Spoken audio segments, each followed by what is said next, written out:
alpha-beta relationship dynamics. Anytime I've already discussed something in a previous video, I'm going to refer to it, but not necessarily reiterate the same thing all over again. So the four combinations would be beta with an alpha, beta with another beta, beta with a sigma, beta with an omega. Now obviously right there when we talk about beta with alpha, we really discussed that in the previous video with alpha and beta. There is a person who wants to be kept in line, kept safe, kept secure, partnered with a person who wants to keep others in line, wants to enforce order on someone else, and therefore a great likelihood that they can give each other the thing they need on that specific psychometric level. Subsequently, we get to beta and beta. Now, generally, two betas have the same kind of problem that two alphas would have, in that they want the same role and they both want another kind of person, and I think have a susceptibility to some cunning alpha who says, you know, that's an attractive beta who's with a weak partner. I think if I go in and show myself to be strong and available, I can break that up and take that beta for myself. It's an opening created by that dynamic. Now, however, there's another thing going on here, as we discussed with abso primes. The beta prime, that is the beta beta, tends to be something called a collectivist beta, which is people that would like to imagine a world that doesn't need alphas, doesn't need hierarchy, and instead is a flat level of cooperative people that create that safety for each other, rather than a hierarchy and alphas to create that safety and security. They, as a group, create it, or as a larger social entity, create it. You may imagine someone who has decided, rather than to have a marriage, have the government intervene and take responsibility and authority for their family and for their offspring. This then is an example of that. So you can have two people that are collectivist betas who are actively trying to eliminate alpha beta differences and actively trying to eliminate male-female differences. And I think that whereas in the alpha and beta dynamic, you've got clear husband-wife rules, even if the wife is the alpha and the husband's the beta. And the terminology becomes clear. I think that the modern term partner, which is meant to eliminate gender differences and eliminate value differences of gender-based roles in marital relationships, emerges from the phenomenon of collectivist betas trying to create a new world without alpha beta differences, without male female differences, and eliminating all the differences that make people exciting as people and exciting to each other, which I think, while on paper makes them equal and makes them fair and makes them the same, I think makes them even more susceptible to that core need. You see, they've built up through education and through society and through collaboration, and collaboration built this construct that denies the need of society for alphas, betas, sigmas, omegas to fulfill different roles in a sort of a ecological sense. That's not precisely the term, but they work together. There's a sense in which they work together to create a larger, more meaningful structure. And you can't have a totally alpha world, you can't have a totally beta world, you can't have a totally sigma or omega world. They just do not work. So I think that these collectivist betas, while they're in a sense almost in the new progressive world, I think that they are the new ideal, the new utopian sense for what people are striving for, because with the it makes all relationships interchangeable, makes all people interchangeable. I think, though, that if the basic needs hypothesis is right, they are even more susceptible in very private ways to their desire for alphas and desire to have someone create security, someone to enforce order upon their lives. So I think while it's very, very culturally admired right now, I think it is fundamentally unstable. But it's me. It's can it be made to work? Anything can be made to work. Um,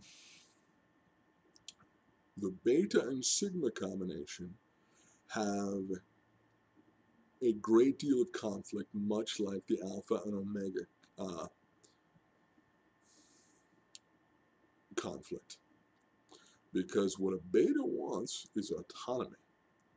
And betas are, no, sorry, sigma wants autonomy, pardon me. Sigma wants autonomy, has goals for which they're willing to work hard and take responsibility for.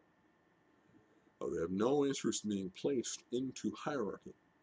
The beta doesn't quite know what to do with a sigma because maybe they mistook that sigma for their goal orientation and confidence for an alpha and got together with them thinking this was going to be they were going to apply their hard work toward a bunch of respectable things and going to get them a high place in the hierarchy, create the security that beta wanted.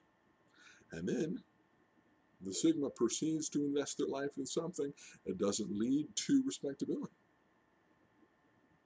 And then that beta is very, very unhappy and then wants a new person, an alpha who can be the things that they thought that other person was going to be.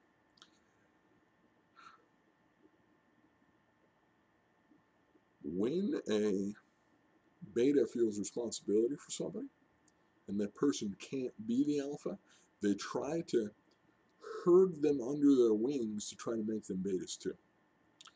Because a beta sees safety in subordination and danger in insubordination. So that the beta thinks they're doing sigmas a favor when they're like, the way you're acting is too crazy. Come on, come in from the rain and get dry and act like me. Because what I have is a survival strategy where the strongest people don't pick on me. They put me into line, but they're not picking on me. And so they don't fight me like they do other alphas, and they don't ignore them like they do omegas. It's a really perfect, safe place. Why don't you want the perfect, safe place? So the sigma will feel either that they've failed to be what that beta wanted, or that they are being encouraged to become a beta with them. Finally, the beta omega combination. Now, I think the collectivist beta, if they do not go after another collectivist beta themselves, if their own desire for superiority kicks in, and they feel like they're morally better, they feel like they're, the most progressive, the most unbiased, unprejudiced, they will collect for themselves an omega who is sort of a charity, who is sort of a project, who they know will always do what they tell them to do. Unlike an alpha who's trying to control them, or a sigma who won't be controlled, the collectivist beta will go after an omega who will be subordinate to them and will never push in those ways that those ways that alphas or sigmas will do against their beta sense of justice.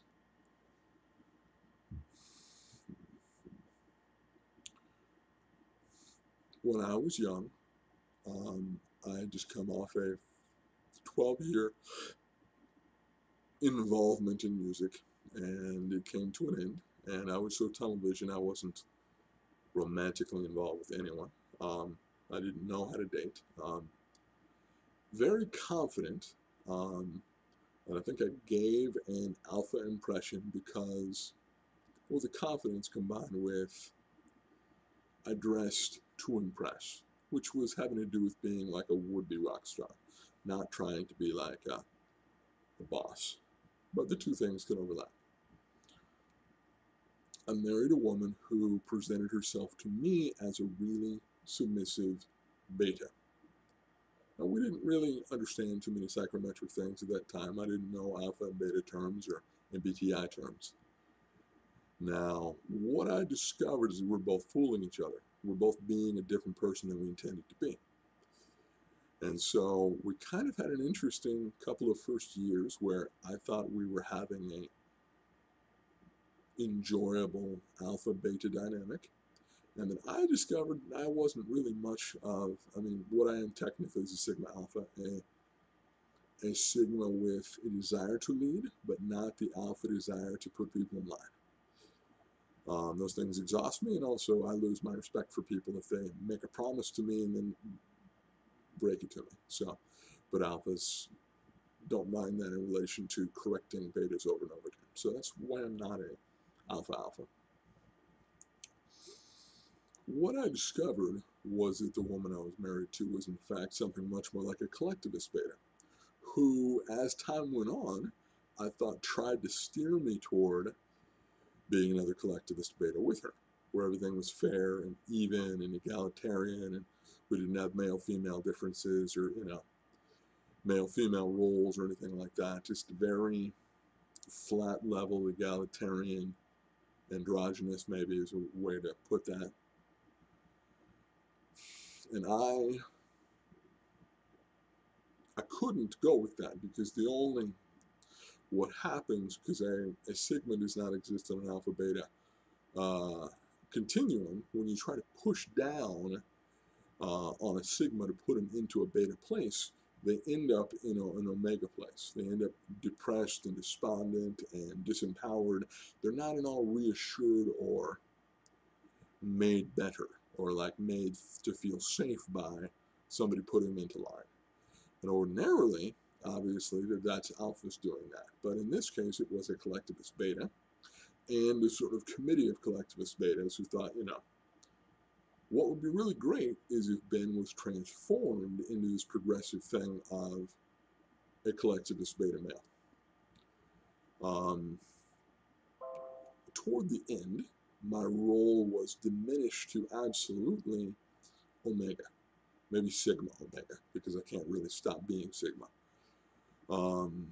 Because of a lack of understanding of ourselves and the way that we kind of played roles we thought we were supposed to play, it took us a long time to figure out that what was happening is that a sigma alpha had tried to be a leader to a beta, to a collectivist beta, and it was about as fire and water and negatively explosive as you could be. Now, because we're kind of quiet intellectuals and talkers, there was never yelling, there was never fighting. It's just, I really disagree with that. No, I really disagree with that. Your perspective really bothers me. No, your perspective really bothers me. And that was about as intense as it got. But there was a profound incompatibility. So, what's this tell me? I need to understand myself, how I present myself, and how I perceive women differently and better as I go on. Please like and subscribe.